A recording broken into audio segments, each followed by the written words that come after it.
Assalamualaikum anak-anak. Bertemu kembali dengan pembelajaran akidah akhlak. Pada kesempatan kali ini kita akan mempelajari mengenai adab bertetangga. Tentunya kita semua di sini pasti memiliki tetangga.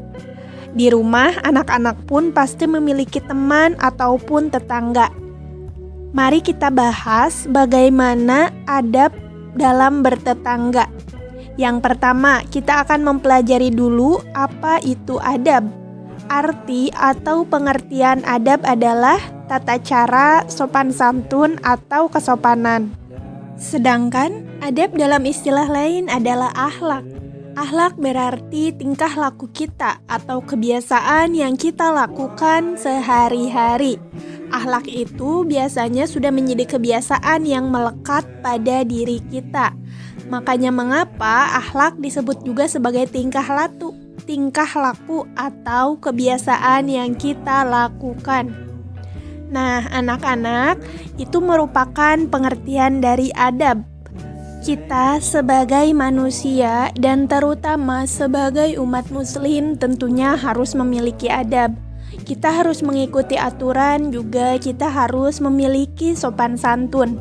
Karena orang yang beradab ini tentunya akan lebih disayangi oleh Allah dan juga akan lebih disukai oleh sesama manusia.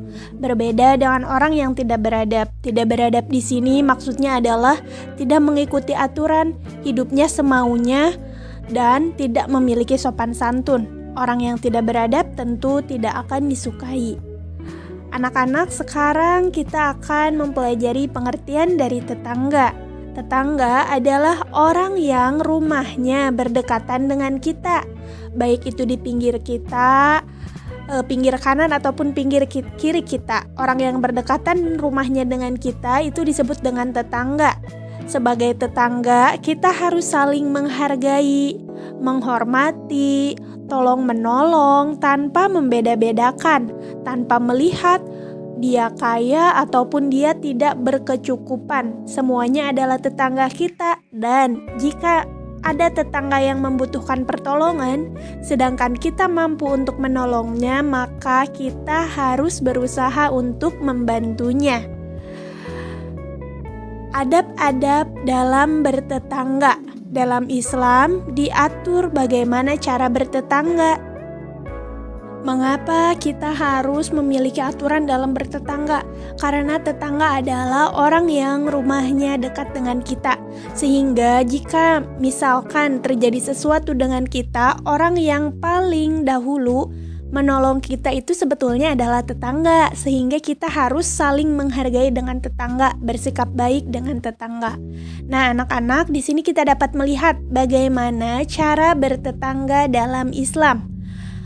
Dalam bertetangga tidak diperbolehkan melakukan perbuatan yang mengganggu tetangga. Kita lihat hal apa saja yang tidak dibolehkan dalam bertetangga. Yang pertama, memfitnah tetangga. Maksud memfitnah di sini adalah kita misalkan menuduh tetangga berbuat hal yang ia tidak melakukannya. Ini sangat tidak boleh. Kemudian, merusak tanaman yang ada di sekitar rumah tetangga.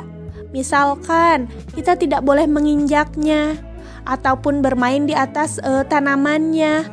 Kita lari-larian nggak boleh, karena itu merusak tanaman. Sehingga nanti tetangga kita akan merasa tidak suka, dia pun akan marah. Dan hal ini tidak boleh dilakukan. Yang selanjutnya, ketika di rumah kita diusahakan untuk tidak membuat keributan. Contohnya dengan cara kita menyetel musik terlalu keras, menyetel TV terlalu keras sehingga dapat mengganggu kenyamanan tetangga kita. Yang selanjutnya, mengganggu binatang peliharaannya. Nah, ini pun tidak boleh dilakukan. Jika tetangga kita memiliki binatang peliharaan, maka kita tidak boleh mengganggunya. Yang selanjutnya ialah membiarkan tetangga dalam kesusahan. Jika ada tetangga yang sedang sakit ataupun sedang kesusahan, maka jika kita mampu, kita bantu. Jika sakit, maka kita tengok. Itulah adab dalam bertetangga. Bahkan Rasulullah Shallallahu Alaihi Wasallam jika memasak, Rasul membanyakan airnya. Jika Rasul memasak sop, maka dibanyakan airnya. Buat apa? Karena jika masak kemudian tetangga kita mencium harumnya, Rasul tidak mau sampai ada tetangga yang mencium harumnya bahkan sedang kelaparan namun tidak menyicipi masakannya, sehingga diperbanyaklah airnya agar semuanya dapat terbagi. Itulah bagaimana sikap Rasul terhadap tetangga. Nah, anak-anak, kita pun sekarang harus memiliki sikap tersebut. Jika ada tetangga yang kesusahan, jika ada tetangga yang membutuhkan bantuan, selama kita mampu, maka kita usahakan untuk menolongnya.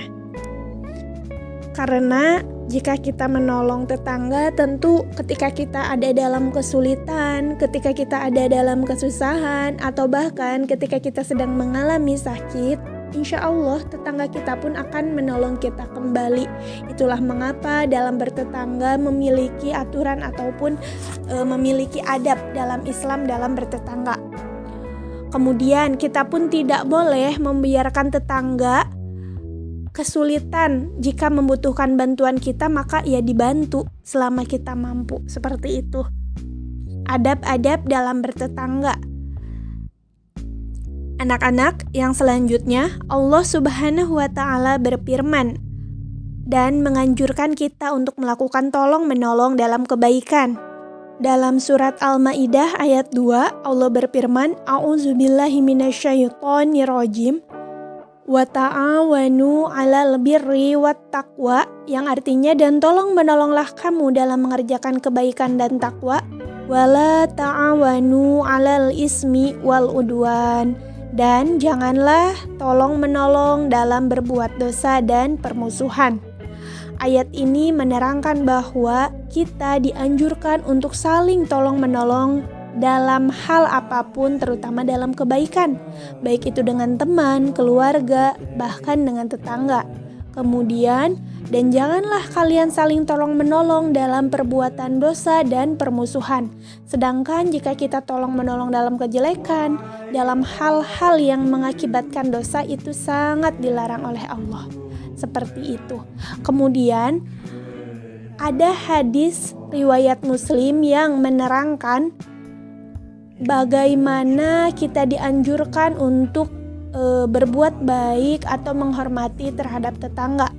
Hadisnya berbunyi, An Abi Hurairah qala Rasulullah sallallahu alaihi wasallam, man kana yu'minu billahi wal yaumil akhiri falyukrim jarahu, yang artinya dari Abu Hurairah, Rasulullah SAW bersabda, siapa yang beriman kepada Allah dan hari akhir, maka hormatilah tetangga. Hadis riwayat Muslim.